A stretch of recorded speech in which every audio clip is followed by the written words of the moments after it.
और शुरुआत बड़ी खबर से करेंगे। नवजोत सिंह सिद्धू ने ट्वीट करके कहा है कि वो अपना इस्तीफा वज़ीर आला अमरिंदर सिंह को भेज रहे हैं। याद रहे कि सिद्धू और वज़ीर आला अमरिंदर सिंह के दरमियान नोक-झोंक होती रही है और सिद्धू विजारत के कलमदान तब्दील किए जाने से नाराज थे और वो इसे अपनी तज़हीक समझ रहे थे।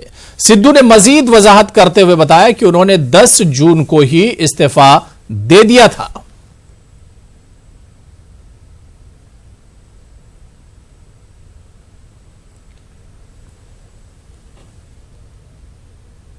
करतारपुर कॉरिडोर के हवाले से अटारी वाघा सरहद पर हिंदो पाक की 22वीं मीटिंग जारी है। वजारत उमूर दाखिला के ज्वाइंट सेक्रेटरी की क़यादत में हिंदुस्तानी वफ्द भी मुज़ाकरात के लिए पहुंचा।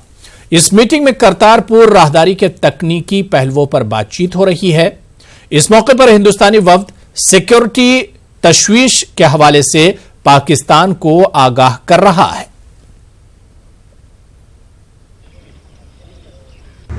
करतारपुर कॉरिडोर को लेकर भारत और पाकिस्तान के अधिकारियों की दूसरी बैठक यहां वाघा पाकिस्तान में चल रही है और इस बैठक में यात्रा से जुड़ी शर्तों और इंफ्रास्ट्रक्चर से जुड़े जो मतभेद हैं उनको दूर करने की कोशिश होगी।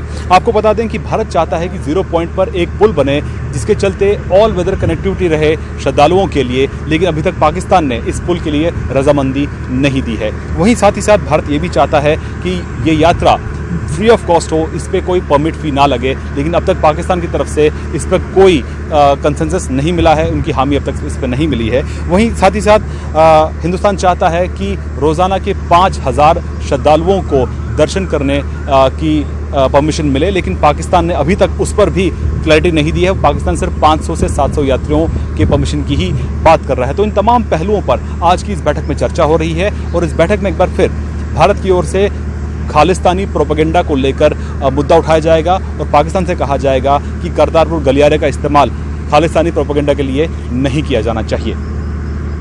कैमरामैन हरीश के साथ शैलेंद्र वांगू, न्यूज़ 18 नेटवर्क, वाघा, पाकिस्तान। कर्नाटक में सियासी घमासान जारी है। कांग्रेस और जेडीएस के बागी अरकान असेंबली में से एक बागी रुकने असेंबली की कांग्रेस में वापसी हुई है और मजीद 5 अरकान असेंबली को मनाने की लगातार कोशिश जारी है।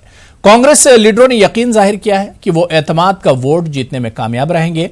वाज़ेह है कि दूसरी जानिब बीजेपी ने दबाव बढ़ाते हुए वज़ीर आला कुमारस्वामी से कहा है कि वो पहले एतमाद का वोट हासिल करके दिखाएं।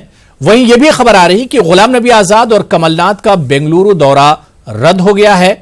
बागी अरकान असेंबली को मनाने के लिए ये लोग आज बेंगलुरु जाने वाले थे। चलिए, अच्छी बात है। मुख्यमंत्री पहले ही ये इच्छा जाहिर कर चुके थे।